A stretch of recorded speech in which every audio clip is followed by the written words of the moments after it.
Hello friends, आज की video में हम आपको बताएंगे कि कैसे एक खूंखार डाकू बहुत बड़ा मैच बन गया। जी हाँ, कैसे रत्नाकर डाकू मैच बालवीर में बदल गया। तो चलिए शुरू करते हैं। बहुत समय पहले की बात है। रत्नाकर नाम का एक भला आदमी हुआ करता था। समाज द्वारा ठुकराए जाने के कारण अपने परिवार के भरण पोषण के लिए रत्नाकर ने चोरी करना शुरू कर दिया। धीरे धीरे वो लूटपाट और लोगों की हत्या भी करने लगा। एक बार एक बारात डोली लेकर जंगल से जा रही थी। डोली में एक दुल्हन भी थी। रत्नाकर ने अपने साथियों के साथ मिलकर दुल्हन को और पूरी बारात के लोगों का धन व गहने लूटकर सबकी हत्या कर दी। इस घटना के बाद वहाँ के राजा ने यह घोषणा कर दी कि कोई भी व्यक्ति जंगल के रास्ते से न जाए। इसके बाद चारों तरफ भय का वातावरण बन चुका था। हर कोई जंगल के रास्ते जाने से भय खाता था। संयोग से एक दिन देवर्षि नारद जी उसी रास्ते से गुजर रहे थे। उन्होंने देखा कि सामने से कुछ राहगीर निर्वस्त्र होकर आ रहे हैं। नारद जी ने उनसे पूछा कि क्या हुआ, तो उन्होंने बताया कि आगे मत जाइए प्रभु, वरना आपको भी निर्वस्त्र होना पड़ेगा। लेकिन नारद जी नहीं रुके और सबकी तरह डाकू रत्नाकर ने उनका भी रास्ता रोका। मगर नारद जी निर्भय होकर रत्नाकर की आंखों में आंखें डालकर बिल्कुल निडर खड़े रहे। यह देखकर रत्नाकर क्रोध से बोला, तुझे मुझसे भय नहीं लगता ब्राह्मण? तब देवर्षि नारद बोले, भय? कैसा भय? रत्नाकर डाकू बोला, मैं डाकू रत्नाकर हूँ। तो देवर्षि नारद बोले, नारायण नारायण, तो तुम ही हो वो कुख्यात डाकू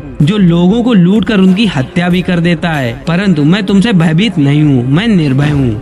यह सुनकर रत्नाकर बड़े क्रोध से बोला, क्या तुझे मरने से डर नहीं लगता ब्राह्मण? तो देवर्षि नारद बोले कि मरने से क्या डरना रत्नाकर, एक दिन तो सभी को मरना है। लेकिन क्या तुम निर्भय हो? रत्नाकर बोला, हाँ मैं भी निर्भय हूँ, मुझे किसी का डर नहीं। तो हंसते हुए देवर्षि नारद बोले, अगर तुम निर्भय हो तो यहाँ जंगल में छिपकर क्यों रहते हो? पाप से डरते हो, राजा से डरते हो या प्रजा से डरते हो? क्रोध में आकर रत्नाकर बोला, मैं पापी नहीं हूँ और ना तो राजा से डरता हूँ और ना ही प्रजा से। तो देवर्षि नारद बोले, तो फिर जंगल में रहने का क्या कारण है? तब रत्नाकर बोला, मैं एक ईमानदार सैनिक था, मगर मुझ पर देशद्रोह लगाकर देश निकाला दे दिया, बस इसीलिए, क्योंकि मैंने कुछ गलत लोगों का साथ नहीं दिया। ये समाज अपराध तो भूल जाता है मगर अपराधी को कभी माफ नहीं करता, इसीलिए अब मैं इस समाज से अपना प्रतिशोध ले रहा हूँ। तब मुस्कुराते हुए देवर्षि नारद बोले, निसंदेह तुम्हारे साथ गलत हुआ है, लेकिन तुम जो कर रहे हो क्या वो सही है? क्या तुम्हारे इस पाप में तुम्हारा परिवार भागीदार होगा? यह सुनकर रत्नाकर बोला, यदि मैं पाप भी करता हूँ तो मेरा परिवार मेरे पाप की ही कमाई खाता है, इसलिए वो भी मेरे पाप में भागीदार अवश्य होंगे। और ये उपदेश बहुत हो गए ब्राह्मण, अब मरने के लिए तैयार हो जा। देवर्षि हंसते हुए बोले, मैं मरने के लिए तैयार हूँ, लेकिन पहले ये बताओ कि क्या तुमने कभी अपने परिवार से पूछा है कि वो तुम्हारे पाप में भागीदार होंगे या नहीं? यदि तुमने नहीं पूछा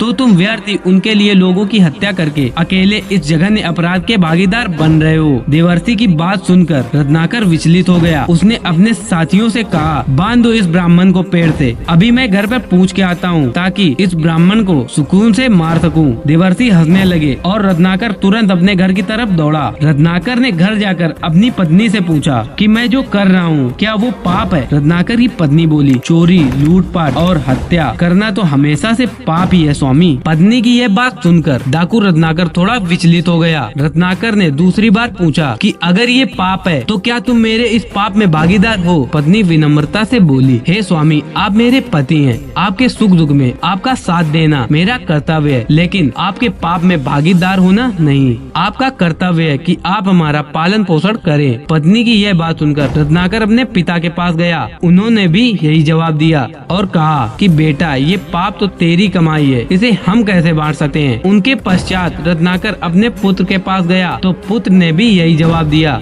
इन सब बातों को सुनकर रत्नाकर के पैरों के नीचे से मानो जमीन ही खिसक गई हो। वह सीधे घर से निकला और जंगल की ओर चल दिया। इन सब बातों के बाद उसका हृदय परिवर्तन हो गया। उसने ठान लिया कि आज के बाद कोई भी पाप कर्म नहीं करेगा। देवर्षि नारद के पास जाकर उनको सुसम्मान आजाद किया और उनके चरणों में गिरकर क्षमा याचना करने लगा। तब नारद जी ने दया दिखाकर उसको अपनी शरण में लिया और उसे दीक्षा भी दी। कई वर्षों की कठिन तपस्या के बाद रत्नाकर को महर्षि का पद प्राप्त हुआ और वो महर्षि वाल्मीकि के नाम से विख्यात हुए। उन्होंने अपने ज्ञान से रामायण जैसे महाकाव्य की रचना भी की। इस कहानी से हमें यह शिक्षा मिलती है कि जब रत्नाकर जैसे डाकू का हृदय परिवर्तन हो सकता है, वो डाकू से महान कवि वाल्मीकि हो सकता है, तो आप क्यों नहीं? तो दोस्तों, यही थी महर्षि वाल्मीकि की कहानी। अगर वीडियो पसंद आई हो तो वीडियो को लाइक करो एंड ऐसे ही और वीडियोज के लिए चैनल को सब्सक्राइब करें। जय श्री राम।